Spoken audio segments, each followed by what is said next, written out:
मी तुझ्या नवऱ्याची वाट पाहते. प्रियाच्या त्या शब्दांनी माझ्या मनात प्रचंड ठिणग्या पेटल्या. पण मी चेहऱ्यावर काहीही न दाखवता एक मधुर हास्य ओठावर आणलं. तिच्या डोळ्यात नजर टाकत मी कुजबुजले, मी त्याला सांगू का की तुम्ही आलात? ती थोडीशी दचकली. तिच्या गालावर रंग उफाळून आला, पण लगेचच डोळ्यात तीव्र राग चमकला.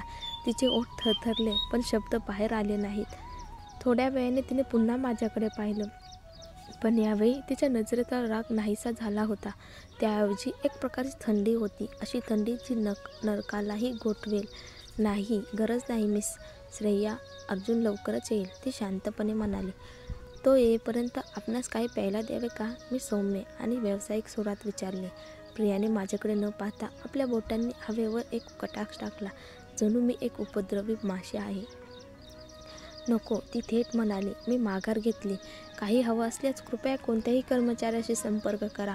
असं म्हणून मी वळायला लागले, पण तिचा आवाज पुन्हा ऐकू आला.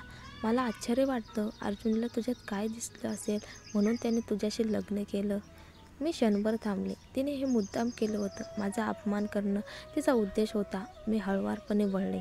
चेहऱ्यावरचं हास्य अजूनही तसंच होतं. तुम्हाला खरंच जाणून घ्यायचंय?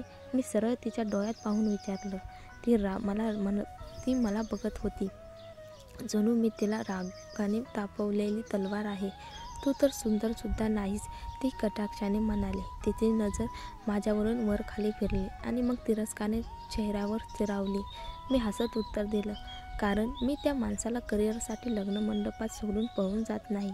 मिस प्रिया. प्रियाचा चेहरा लालबुंद झाला. तिचे मूठ घट्ट आवळल्या गेल्या. ती एक क्षणात उभी राहिली. ती उंच होती. सिगारेट हिल्समुळे मला किमान 10 इंचांनी मोठी, पण मीही डगमगले नाही. तिच्या नजरेला नजर भिडवली. त्याने तुझ्याशी लग्न केलं तरी काही फरक पडत नाही. तो तुझ्याशी घटस्फोट घेणार आहे, ती संतापाने म्हणाली. मी शांतपणे उत्तर दिलं, ते त्याचं नुकसान आहे मिस प्रिया, माझं नाही. तुम्हाला त्यांच्याशी लग्न करायचं असेल जरूर करा, पण एक विनंती, त्याच माणसाला पुन्हा एकदा लग्न मंडपात अपमानित करू नका.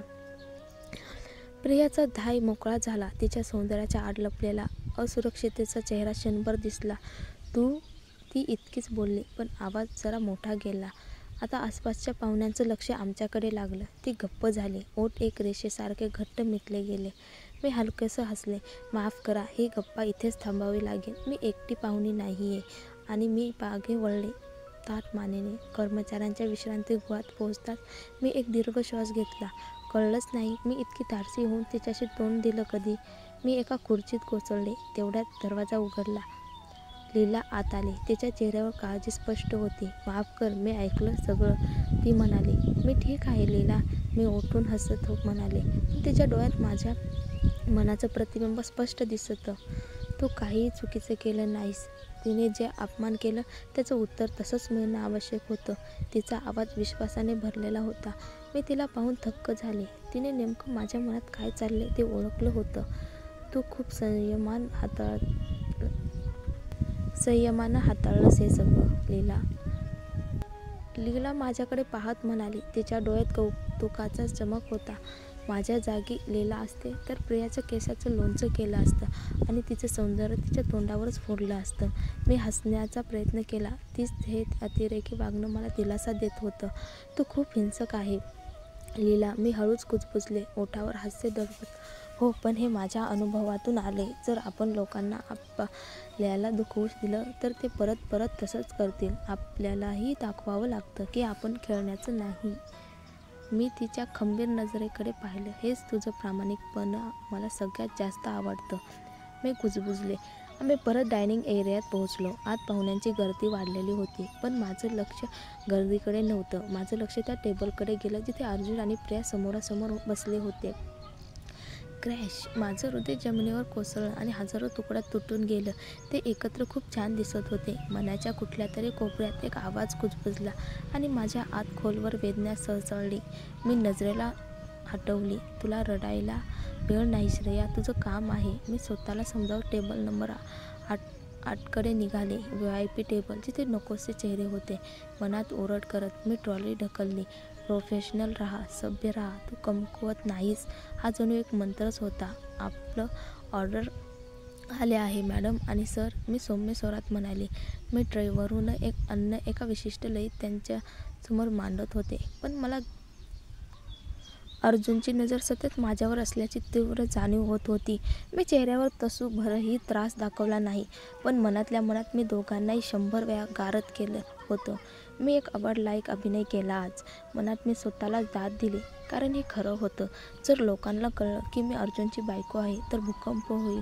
अर्जुनचं वडील त्यांचं सगळं वारस जप्त करेल. ते चित्र मनात आलं. अर्जुनच्या हातून सर्व काही निघून जातं. प्रिया त्याला टाकून दुसऱ्या श्रीमंत माणसामागे लागते. त्या कल्पना इतक्या मोहक होत्या की मला स्वतःवरच राग आला. नाही, मी मनोमन ओरडले. माझा दर्जा इतका कमी नाही की मी सुडासाठी माझं भान हरवावं. मी शेवटचा प्लेट ठेवला आणि हसत म्हणाले, तुमचं जेवण सुखकर होवो. तेवढ्यात रेस्टॉरंटचा दरवाजा उघडल्याचा आवाज आला. मी लगेच तिथून बाजूला झाले आणि ट्रॉली एका कोपऱ्यात ढकलली. पण दरवाजाकडे नजर गेल्यावर माझे डोळे विस्फारले गेले. तो तिथे उभा होता. एका उंच आणि देखण्या पुरुषाने प्रवेश केला होता. त्याचं रूप, त्याच्या डोळ्यांमध्ये काहीतरी विलक्षण होतं. त्याचा चेहरा पहिल्यांदा पाहूनही परिचितसा वाटला. आत्ताशा मी माझा चेहरा सावरला आणि स्वागतासाठी पुढे गेले. गुड मॉर्निंग सर, आपल्याकडे आरक्षण आहे का? मी हसत विचारलं. ते हास्य इतकं मोहक होतं की ते चंद्रकळेपेक्षा कमी नव्हतं.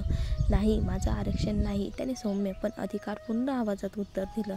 माझ्यासोबत माझा भाऊ आहे, मला टेबल हवाय. तो बोलत असतानाच त्याचं लक्ष माझ्या डोळ्यावर गेलं आणि तो स्तब्ध झाला.